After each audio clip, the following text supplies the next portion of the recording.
Good evening बच्चों, मैं विनय sir आप सभी का इस चैनल में स्वागत करता हूं। हम लोग कक्षा 10 का जो चैप्टर है क्षेत्रमिति के नाम से जानते हैं, इसको इंग्लिश में मेंसुरेशन कहा जाता है, जो कि है पृष्ठीय क्षेत्रफल तथा आयतन के नाम से यहाँ पढ़ना है, ठीक है। और ये यूपी बोर्ड में कम से कम 12 से 13 नंबर का जो है आता है। तो इस पर हम लोग चर्चा करने वाले हैं। सबसे पहले देखेंगे इनके बेसिक सूत्र क्या होते हैं, यानी जो फार्मूलाज होते हैं उन पर चर्चा करेंगे। उसके बाद फिर इन पे आधारित जो है सवाल लगाएंगे। तो सबसे पहले देख लेते हैं, जैसे कुछ आकृतियां इसमें पढ़नी है तो आकृतियों से संबंधित जो सूत्र रहेंगे उन पर बात करेंगे। नंबर 1, जैसे हमारे पास है घन। घन को इंग्लिश में क्यूब कहा जाता है। क्या कहते हैं? क्यूब। तो इसमें पढ़ना क्या क्या है, इसमें हम लोगों को पढ़ना है सबसे पहले इसका क्षेत्रफल बात कर लेते हैं। तो इसका संपूर्ण क्षेत्रफल, इसका संपूर्ण क्षेत्रफल क्या होता है? 6 इंटू भुजा स्क्वायर होता है। तो इसका पार्श्व क्षेत्रफल होता है, पार्श्व मतलब दीवार का क्षेत्रफल, तो पार्श्व क्षेत्रफल जो होता है वो 4 इंटू ए स्क्वायर यानी भुजा स्क्वायर होता है। फिर इससे बात करते हैं, थर्ड इसका आता है तो इसका आयतन। तो इसके आयतन पे देखें तो इसका जो आयतन होता है वो भुजा का क्यूब होता है। और इसमें एक सूत्र और होता है, अगर इसके हम विकर्ण की बात कर लें तो विकर्ण जो होता है वो √3 होता है, इंटू में भुजा होता है। तो ये हो गया पहला सूत्र। इसी प्रकार हम दूसरे बात करें, दूसरे पे आता है घनाभ, इसको क्यूबॉइड कहा जाता है। तो क्यूबॉइड में देखें तो इसमें भी वैसे ही संपूर्ण क्षेत्रफल पढ़ेंगे। जो संपूर्ण क्षेत्रफल होता है इसका संपूर्ण क्षेत्रफल, तो संपूर्ण क्षेत्रफल क्या होता है? 2L into B plus B into H plus H into L. फिर नेक्स्ट आते हैं, नेक्स्ट नंबर पे नेक्स्ट होता है पार्श्व क्षेत्रफल। तो पार्श्व क्षेत्रफल लिखा है 2, और इसको देखते हैं तो क्या होता है। तो इसका जो पार्श्व क्षेत्रफल होगा वो होगा क्षेत्रफल 2L plus B into H, यानी गुणे क्या होगा? ऊंचाई। इसका फिर उसके बाद आते हैं आयतन। तो आयतन में बात करें तो इसका जो आयतन होता है वो होता है LBH, लंबाई गुणे चौड़ाई गुणे ऊंचाई। और इसके विकर्ण की बात करें तो इसका जो विकर्ण होता है अंडर रूट के अंदर L स्क्वायर बी स्क्वायर फिर एच स्क्वायर। हो गया। आगे आता है, नेक्स्ट होता है बेलन, ठीक है। बेलन को सिलेंडर कहा जाता है। तो सिलेंडर में देखते हैं तो क्या क्या पढ़ना है, इसमें भी सबसे पहले हमको पढ़ना है वक्र पृष्ठ। तो वक्र पृष्ठ का जो सूत्र होता है वो होता है 2 पाई और आर एच। आर यहाँ त्रिज्या है और एच क्या है? ऊंचाई है। नेक्स्ट नंबर पे चलते हैं तो इसका होता है संपूर्ण पृष्ठ। संपूर्ण पृष्ठ कहें या संपूर्ण क्षेत्रफल कहें, ठीक है, दोनों एक ही होता है। तो इसका होता है 2 पाई आर कॉमन और आर प्लस एच। और इसका थर्ड सूत्र होगा आयतन। तो इसका जो आयतन होगा वो होगा क्या? पाई आर स्क्वायर एच। ठीक, इसी प्रकार आगे बढ़ते हैं। तो नेक्स्ट हमारा जो टॉपिक है वो है कोण यानी शंकु, CONE। कोण में भी वक्र पृष्ठ पढ़ना है। तो वक्र पृष्ठ के लिए इसमें सूत्र जो होता है वो होता है पाई आर एल। नेक्स्ट आते हैं संपूर्ण पृष्ठ। तो संपूर्ण पृष्ठ कहें संपूर्ण क्षेत्रफल वही होता है। तो इसके लिए सूत्र बनता है पाई आर ब्रैकेट में आर प्लस एल। और थर्ड नंबर पे आते हैं इसमें तो आयतन होता है। तो आयतन जो शंकु का होता है वो बेलन का होता है, वैसे ही होता है। बेलन का क्या होता है? पाई आर स्क्वायर एच। तो इसका हो जाएगा 1/3 पाई आर स्क्वायर एच। और इसमें एक चीज और निकल के आती है, तिर्यक ऊंचाई। तिर्यक ऊंचाई एल से डिनोट होती है। तो तिर्यक ऊंचाई बराबर जो सूत्र होता है वो होता है अंडर रूट के अंदर H square plus R square. Next है गोला। तो गोले में देखें तो एक चीज कॉमन रहती है, वक्र पृष्ठ कहें या फिर हम संपूर्ण पृष्ठ कहें। संपूर्ण पृष्ठ दोनों के लिए इसका सूत्र जो होता है वो होता है 4 पाई आर स्क्वायर। और वहीं इसके हम आयतन की बात करें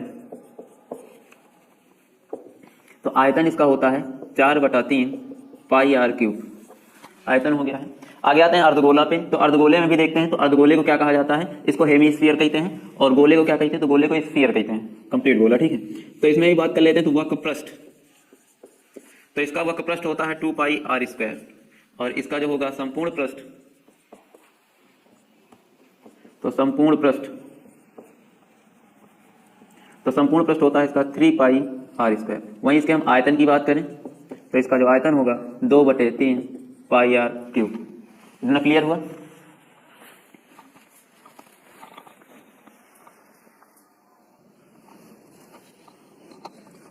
तो इसी क्रम में हम लोग देखते हैं क्वेश्चन नंबर हमारे पास क्या है। फर्स्ट है, क्या दिया गया? एक मतलब यदि एक घन, तो यदि नहीं लिखा हुआ है, एक घन की जो भुजा है वो 6 सेंटीमीटर दी गई है। इसका जो है संपूर्ण यानी घन का संपूर्ण क्षेत्रफल और आयतन ज्ञात करना। तो करेंगे कैसे? सबसे पहले हम लोगों को पता है कि घन की साइड यानी भुजा। तो दिया क्या है? घन की भुजा, भुजा को डिनोट कैसे करते हैं, तो भुजा डिनोट होती है स्मॉल ए से, तो ये हो गया 6 सेंटीमीटर। हमको निकालना क्या है, घन का संपूर्ण क्षेत्रफल, और फिर दूसरा क्या है, घन का आयतन। तो एक एक केस को सॉल्व करेंगे। एक केस हमारे पास जैसे दिया है, घन का क्या है सबसे पहले, तो घन का हमारे पास चाहिए संपूर्ण क्षेत्रफल और आयतन। तो क्षेत्रफल के लिए सूत्र का होता है, तो घन का संपूर्ण क्षेत्रफल होता क्या है, 6 इंटू भुजा स्क्वायर यानी साइड स्क्वायर यानी ए स्क्वायर। अब सूत्र का बन जाएगा, तो 6 इंटू 6 स्क्वायर, तो 6 इंटू 6 इंटू 6 ऐसे ही कीजिए, उसके बाद कैलकुलेशन करेंगे 206, 216 आ जाएगा, ठीक है। और क्षेत्रफल है तो क्षेत्रफल की जो यूनिट होगी साइड स्क्वायर होगी। वहीं अगर आयतन के लिए बात करें तो आयतन भी इसका यही आएगा। आयतन के लिए देखें साइड क्यूब होता है, तो 6 का क्यूब, और 6 का क्यूब भी वही होगा 6 इंटू 6 इंटू 6, तो ये आ जाएगा इस प्रकार। तो अगर आयतन निकालना है, आयतन को वैल्यूम कहते हैं, तो आयतन में देखें 216 आएगा, लेकिन सेंटीमीटर क्यूब लगेगा। और वहीं अगर क्षेत्रफल की बात करें तो क्या है, 216 सेंटीमीटर स्क्वायर। हाँ, एक केस और मिल सकता है, मान लेते हैं इसी घन का एक स्टेप और पूछिए, घन का पार्श्व क्षेत्रफल पूछ रहे, यानी इसकी दीवारों का क्षेत्रफल। पार्श्व मतलब जैसे कमरा होता है, कमरे में चारों दीवारों से मतलब है, ऊपर वाली फर्श और नीचे की फर्श से कोई मतलब नहीं। तो इसको देखा जाए तो इसके लिए 2 होता क्या है, 4 इंटू साइड स्क्वायर, तो इसके लिए हो जाएगा 4 इंटू 6 का स्क्वायर, तो 6 का स्क्वायर होता है 36, तो 4 6 24 और 4 3 12 और 1। तो उस केस में अगर पूछा जाए तो ये ऐसे लगेगा, ठीक है।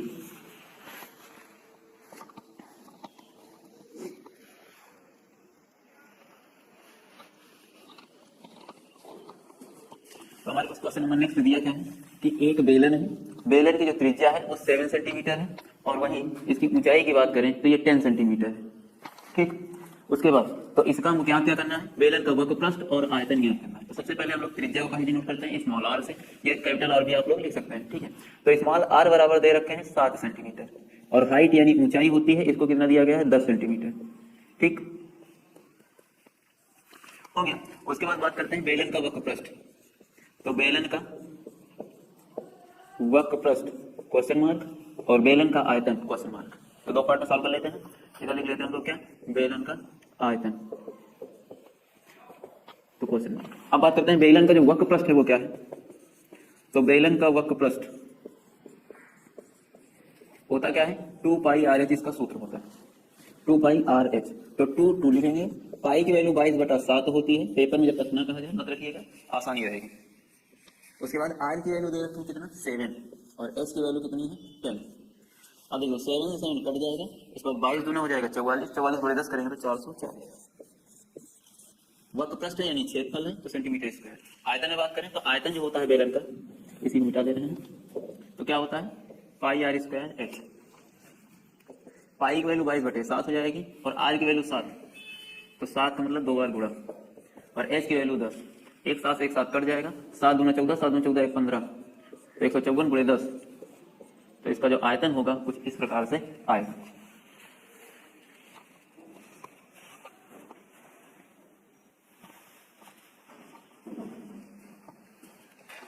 तो नेक्स्ट क्वेश्चन क्या दिया गया है, यदि एक गोले की त्रिज्या है 7 सेंटीमीटर, तो गोले का वक्र पृष्ठ क्या करना है, वक्र पृष्ठ और ज्ञात आयतन दोनों ही क्या करना है, क्या करना है। तो गोले की त्रिज्या को हम पहले बात कर चुके हैं, स्मॉल आर से डिनोट करते हैं, तो आर दे रखे हैं 7 सेंटीमीटर।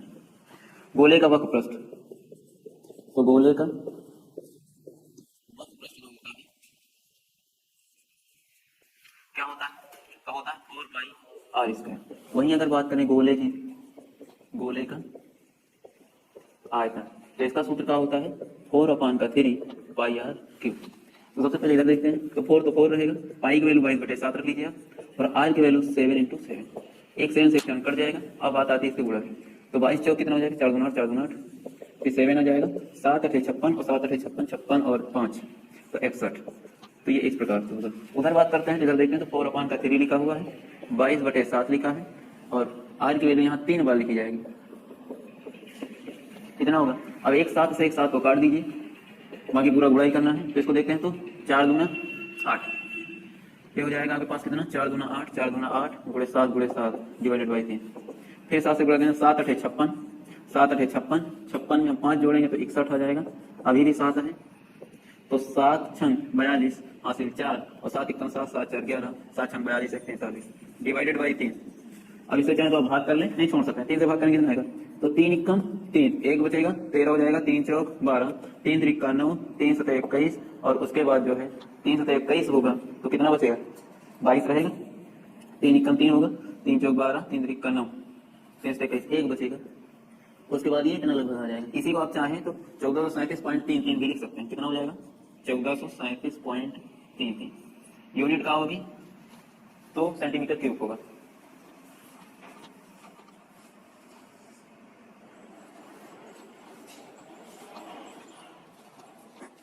तो दिया क्या गया है, नेक्स्ट जो क्वेश्चन हमारे पास क्वेश्चन नंबर 4 है, ये शंकु पे आधारित है, क्योंकि हमने इसके पहले जो भी क्वेश्चन बताए, एक घन पे बता दिए, एक बेलन पे बता दिए, एक गोले बता दिए। नेक्स्ट टॉपिक आपके पास शंकु। सबसे पहले नॉर्मल सवाल पढ़ेंगे, उसके बाद जो आपके क्लास 10th में जो क्वेश्चंस हैं वो कंबाइंड क्वेश्चन। कंबाइंड मतलब कि एक कोई बेलन है, बेलन के ऊपर एक अर्धगोला अध्यारोपित है, तो जब आपको नॉर्मल सवाल ही नहीं आएंगे तो फिर क्या मतलब निकलेगा बड़े क्वेश्चन पढ़ने का। ठीक है, तो सबसे पहले इनको कॉन्सेप्ट को क्लियर कर लीजिएगा, उसके बाद हम लोग उनको यानी बड़े वाले क्वेश्चन पढ़ेंगे। ठीक है, और सबसे पहला मेन फार्मूला जो होता है आपका, फार्मूला भी आप थोड़ा सा लर्न कर लीजिए ताकि क्वेश्चन समझ में आए। ठीक है, तो क्वेश्चन देखा जाए तो क्या दिया गया है, यदि एक शंकु की जो त्रिज्या है वो 7 सेंटीमीटर है तथा इसकी जो तिर्यक ऊंचाई है, तिर्यक ऊंचाई L होती है, ठीक है, 25 सेंटीमीटर है, तो शंकु का वक्रपृष्ठ और आयतन दोनों ज्ञात करना है। तो करेंगे कैसे, सबसे पहले हम बात करते हैं इसकी त्रिज्या। तो त्रिज्या को डिनोट किससे करते हैं, स्मॉल r से, तो 7 सेंटीमीटर, और तिर्यक ऊंचाई दे रखे हैं, तिर्यक ऊंचाई होता है स्मॉल l, और इसको दे रखे हैं कितना, 25 सेंटीमीटर।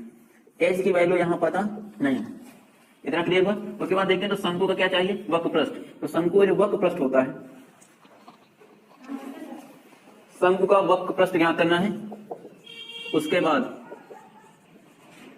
तो वक्रपृष्ठ ज्ञात करने के लिए हम लोगों को किसकी, पाई आर एल सूत्र होता है, तो एल की आवश्यकता पड़ेगी, ये तो सीधे निकल आएगा। लेकिन आयतन के लिए एच की आवश्यकता पड़ेगी, तो सबसे पहले हम इसी ज्ञात कर लेते हैं। तो क्या होगा सूत्र इसका, पाई आर एल। पाई की वैल्यू हो जाएगी 22/7, और आर की वैल्यू देखें कितना है, 7 है, और एल की वैल्यू कितनी है, 25 है। 7 से 7 कट जाएगा, 25 और 22 गुणा कितना हो जाएगा, तो 25 दूना 50, 50 की 0, 25 दून 50, 5 55। तो ये इसका जो होगा वक्रपृष्ठ होगा। आयतन ज्ञात करने के लिए तिर्यक ऊंचाई दी है, चाहिए क्या हमको, ऊंचाई। तो सबसे पहले हम लोग क्या करेंगे, तिर्यक ऊंचाई का फॉर्मूला लगाएंगे। तिर्यक ऊंचाई का जो फॉर्मूला होता है वो होता है h² + r²।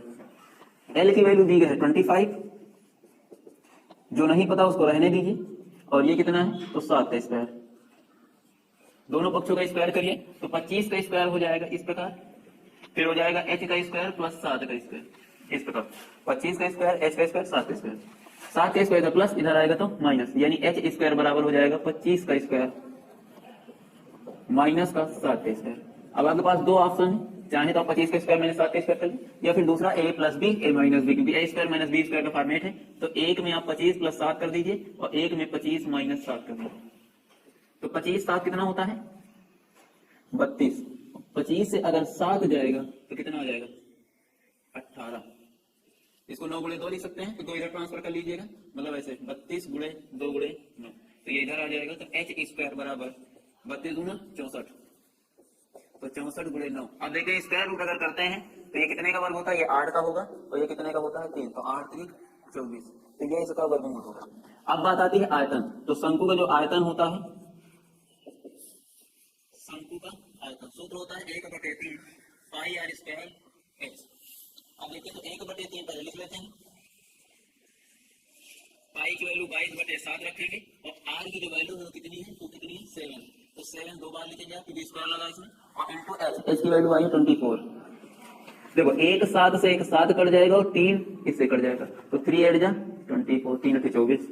अब देखते हैं तो 7 गुना 14 हो जाएगा, और 7 गुना 14, 14 1 15। अभी भी 8 हमारे पास बचा हुआ है, फिर 8 से गुणा करेंगे तो 8 चौक 32, 8 5 40, 40 और 3 43 हो जाएगा। 8 एकम 8, 8 4 12, एक बार फिर से करिए, 8 चौक 32, 8 5 40 हो जाएगा, 8 5 40, 43 हो जाएगा, और कितना कैरी आएगा, 4 आएगा। तो 8 1 8 और 4 12।